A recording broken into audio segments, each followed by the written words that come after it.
2024학년도 대입을 준비하는 우리 수험생들 그리고 이를 지켜보는 우리 학부모님들, 자 오늘은 수능과 또한 수능 최저 학력이라고 하는 이 주제에 대해서 한번 말씀드릴 텐데, 자 결론부터 말씀을 드리겠습니다. 자 수능 공부해야 합니다. 수능 공부해야 되는데, 자 여러분들 선택과 집중에 여러분들 매몰되지 않길 바라고요. 수능 과목 지금 이 시점에서는 국어, 수학, 그다음에 영어, 탐구 두 과목, 모든 과목들을 여러분들 하나하나 꼼꼼히 챙겨서 열심히 수능 준비를 하셔야 됩니다.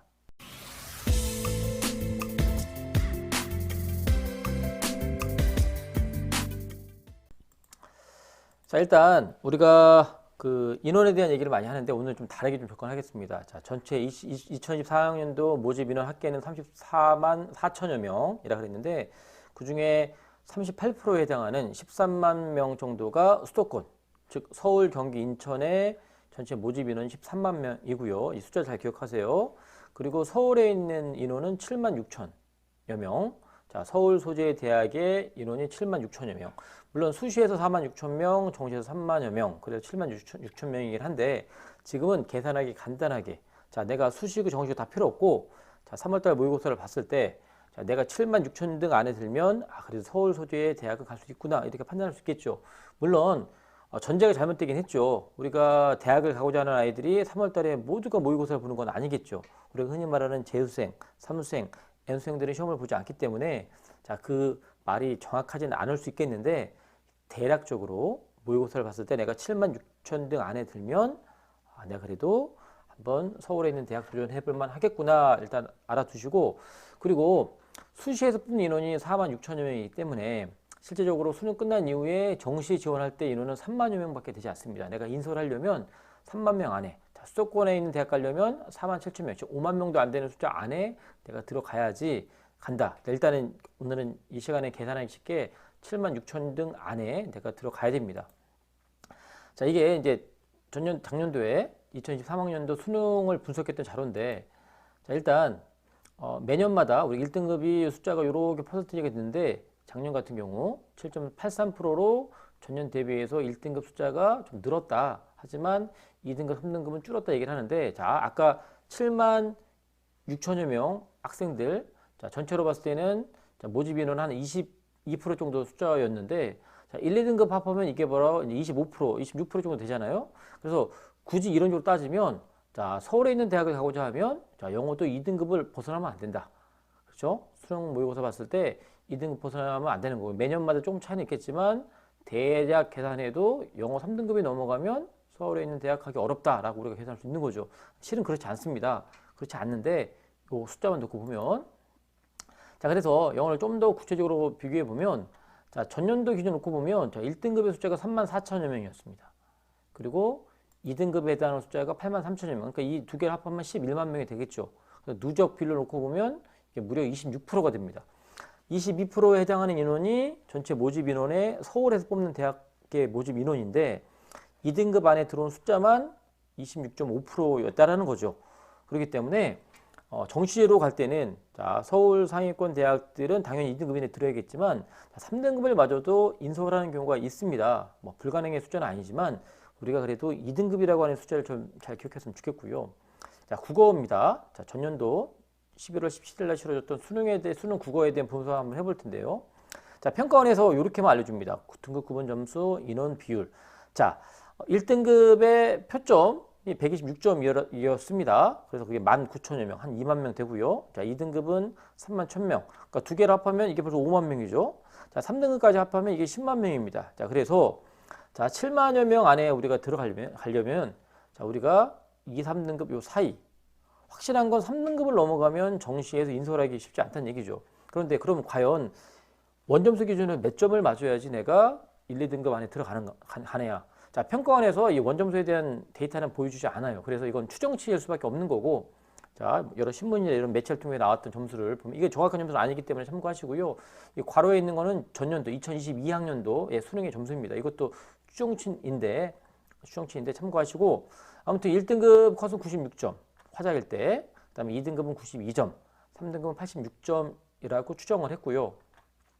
2022학년도 수능에서는 86, 80, 73이었습니다. 그래서 전년도에 국어가 쉬웠다라고 이렇게 평가하는 이유죠. 점수가 다 올라갔으니까. 자, 언매 같은 경우는 92, 88, 82. 자, 아까 말씀드렸지만, 자, 2등급과 3등급 사이에 점수가 나와야지 그래도 인서울 할 수 있는 그 숫자 안에 우리가 들어가다 보면, 자, 이거는 뭐 상대평가다 보니까 난이도에 따라 점수가 달라지겠지만 아무튼 요 사이 점수, 전년도 기준 놓고 보면 92와 86 사이에 점수를 맞춰야지만 우리가 인서울 할 수 있는 점수가 나온다고 보셔야 될 것 같고요. 물론 인서울 얘기하지만 인서울 대학 가는 게 우리 전체 모든 학생들의 목표치이자 목적은 아니겠지만 우리가 예를 들면 그렇게 얘기 된다는 겁니다. 자, 그리고 수학도 놓고 보면, 자, 3등까지 놓고 보면, 자, 1등급, 2등급 이 누적 숫자가 5만 5천 명입니다. 그죠? 아까 서울에 있는 대학의 숫자가 10만 명 좀 넘었기 때문에, 자, 그럼 마찬가지로 이것도 다 3등급 합하면 10만 명 조금 안 되는 거죠. 그리고 수도권이 13만 명이었기 때문에, 자, 서울에 있는 대학 가려면 2등급과 3등급 사이에 일정한 점수가 나와야 되고요. 그 다음에 수도권까지 놓고 보면 요 사이 3, 4등급이 점수가 나야겠죠. 그래서 우리가 2등급이니 3등급이니 우리가 이런 목표치를 세우는 이유가 바로 그렇습니다. 그래서 확통, 위적, 기하를 놓고 보는데 마찬가지로 이 괄호에 있는 이 추정치 점수는 2022학년도 수능의 점수고 앞에 있는 점수는 2023학년도 수능의 점수인데, 자, 뭐 별 점수 차이가 크지 않기 때문에 전년도에는 이전년도 대비해서 수능에서 수학에 있는 난이도가 큰 차이는 없었다 얘기하는데, 어찌됐건 1등급 89, 2등급 80, 3등급 71점. 그러면 아까도 말씀드렸지만 요 사이 어딘가의 점수를 맞아야지 우리가 인서울을 할 수 있는 등급이 나올 개연성이 높겠다. 물론 이것도 마찬가지로 난이도에 따라 점수 달라지겠지만, 자, 정시일 때 이렇게 되는 거고요. 물론 탐구도 봐야 되는데 탐구 워낙 과목이 많이 있고 또 데이터가 정확한 자료가 아니다 보니까 아무튼 요렇게, 그래서 서울에 있는 경쟁이 있는 대학들은 국어, 수학, 탐구 두 과목, 그다음에 영어까지 해서 네 가지 과목을 골고루 잘 해야지, 물론 등급 그 각 영역별로 그 어떤 영역별의 가중치는 약간 다를 수 있겠지만 다 잘해야 되는 게 있고, 일정한 수준부터 이제 탐구를 한 과목 번영하느냐, 뭐 그다음에 뭐 이런 차이가 있을 수 있겠지만 기본적으로 서울에 있는 대학 가려면 전 영역을 다 잘해야 된다. 그런데 이제 수시에서는 이제 최저학력이라 그래가지고 보시면 알겠지만 이렇게 국어, 수학, 영어, 탐구 중에서 3합 7, 그죠? 또는 2합5 이렇게 얘기를 하는데, 게다가 탐구가 두 과목이냐 한 과목이냐 달라져요. 그러니까 전 과목을 반영하지 않죠.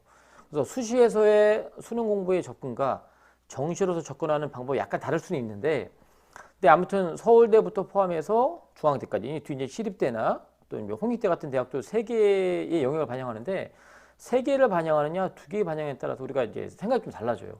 자, 3합7이라는 개념은 뭐냐면 기본적으로 전 과목을 다 공부를 해야 됩니다. 그 중에 내가 못하는 하나 정도는 버릴 수 있는데, 서울대나 연대나 고대 정도는 탐구가 두 과목 평균을 많이 반영을 하고, 나머지 대학들은 대부분 탐구 한 과목이라고 보시면 됩니다. 많이 완화가 된 겁니다. 자, 3합7의 의미가 뭔가요? 최소한 2등급이 두 개는 나와야 된다는 얘기죠. 만약 2등급이 하나밖에 안 나오고 3등급이 두 개다 그러면 안 되는 거고, 고대 같은 경우는 교과 전형과 종합 전형의 체제가 다른데, 교과 전형은 탐구가 두 과목 반영하는 거라면 종합은 한 과목만 반영하는 대신에 이건 3합 7이고 이건 4합 8이죠. 고대 같은 경우도 되게 많이 완화가 된 겁니다. 그런데 어찌됐건 3합 7, 4합 8 상당히 부담스럽죠. 그 다음에 중앙대 같은 경우 3합 7인데 이제 2024학년 올해부터는 영어 2등급도 1등급으로 인정해 주겠다. 약간 특이한 이런 특징 좀 가지고 있고요. 경희대 같은 경우는 같은 비슷한 레벨치고는 최저가 좀 약해 보이는데 2합 5입니다. 그죠? 2합 5가 의미하는 바는 뭐냐면 2등급이 하나만 있어도 된다는 얘기죠. 경희대는 또 서류평가도 하기 때문에 좀 상대적으로 좀 약해 보이고, 시립대 같은 경우는 3합 7, 그죠? 그리고 건대하고 동대 같은 경우, 앞에서도 좀 얘기하지 않았지만 한양대 같은 경우는 최저가 없어요. 연대 같은 경우 최저가 없죠. 연대 같은 경우는 면접이 있기 때문에 최저가 없다고 보시면 되는데, 이 면접이 상당히 어렵다고 보시면 되고, 당락에 대한 결정적인 요인이라고 보시면 되고, 한양대는 깔끔합니다. 아무것도 안 봐요. 대신에 한양대는 내신이 상당히 높아야 됩니다. 1.5등급, 1.3등급 이 안쪽으로 좀 나와야지 뭔가 가능한 합격 가능 점수가 될 개연성이 높고요. 시립대 얘기했고, 자, 건대와 동대는 없으니까 건대 동대는 없으니까 건대도 그냥 쉽게 쓸 수 있겠다. 자, 이게 매년 보면, 물론 이제 동국대 같은 경우는 이전에 1년이 있었고 건대 같은 경우는 작년도에 이렇게 동국대처럼 이렇게 서류를 평가하는 전형이 되면서 최저가 없어졌지만 자, 이거 어떤 학생들이 건대하고 동대가 맞냐면 자, 서류에 대한 준비가 돼 있는 교과 전형을 준비한 학생들이 쓰는 게 맞는데 우리는 이런 최저를 못 맞추니 건대 동대를 쓰는 경우가 되게 많아요. 떨어집니다, 여러분들. 최저가 안 돼서 건대 동대의 교과 전형을 쓰는 경우는 떨어질 확률이 상당히 높습니다. 그러니까 최저가 안 되기 때문에 쓴다고 생각하면 안 되고요. 서류적인 부분이 준비가 된 교과를 준비한 학생들이 건대 동대를 쓰셔야 됩니다. 자, 그리고 홍익대 같은 경우는 3합8인데 홍익대 같은 경우도 인문이 3합7, 자연이 3합8이었는데 올해부터 이제 3합8로 이제 완화가 된 건데 홍익대는 3개를 반영하기 때문에 비슷한 레벨 치고는 상당히 좀 부담스러울 수 있습니다. 거꾸로 얘기하면 수능에 대한 자신감이 있는 친구들은 내신 조금 모자라더라도 홍익대는 준비할 가능성이 준비했을 때 합격할 가능성이 높고요. 국민대부터 가톨대까지 놓고 보면 자, 2합 5니 6이니 앞에 있는 게 인문, 뒤에 있는 자연 하나밖에 없는 경우는 똑같은 얘기예요. 탐구는 기본적으로 한 과목이고 여기 명시하지 않았지만 수학 자연교육 같은 경우는 수학이나 미적 아니면 기하를 반영합니다.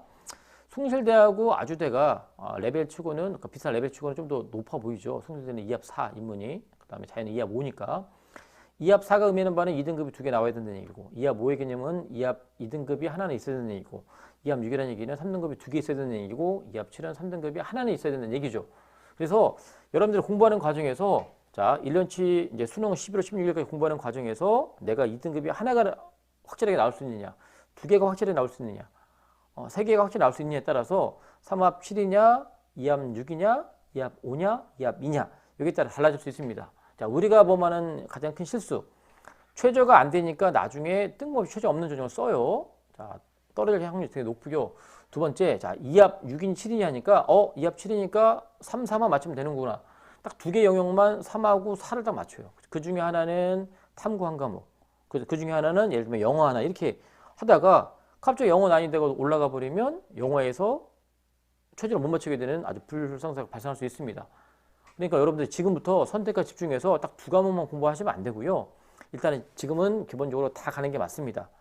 가다가 도저히 안 되는 것들을 하나하나씩 없애가는 방식으로 공부를 하셔야 되는데 지금부터 딱 2과목 또는 딱 1과목 이렇게 선택하셔서 공부하면 여러분 상당히 힘들고요. 또 하나 제가 영어 교사로서 하는 말일 수 있겠지만 영어 교사가 아니더라도 입시를 치르는 입장에서 최저의 한 과목은 반드시 영어가 되면 더 좋을 것 같습니다. 아까 앞에서 보여드렸지만 영어는 절대평가다 보니까 상대평가 대비해서 2등급, 3등급까지 점수가 들어올 가능성이 높습니다. 그래서 영어는 기본 상수를 좀 놓고 그 다음에 나머지 과목들을 차근차근 해가면 여러분 좋은 결과가 있을 거라고 기대할 수 있습니다. 다시 한번 강조하지만 수시로 대학을 가든 정시로 대학을 가든 수능 준비 열심히 하셔야 됩니다.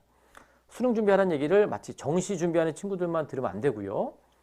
자, 최저학력 기준으로서 상당히 중요한 요소이기 때문에 기본적으로 수능 준비 열심히 하셔야 됩니다. 오늘은 이 말씀을 처음부터 끝까지 주구장창 말씀드리고 마치도록 하겠습니다. 다음에 알찬 영상으로 만나 뵙도록 하겠습니다.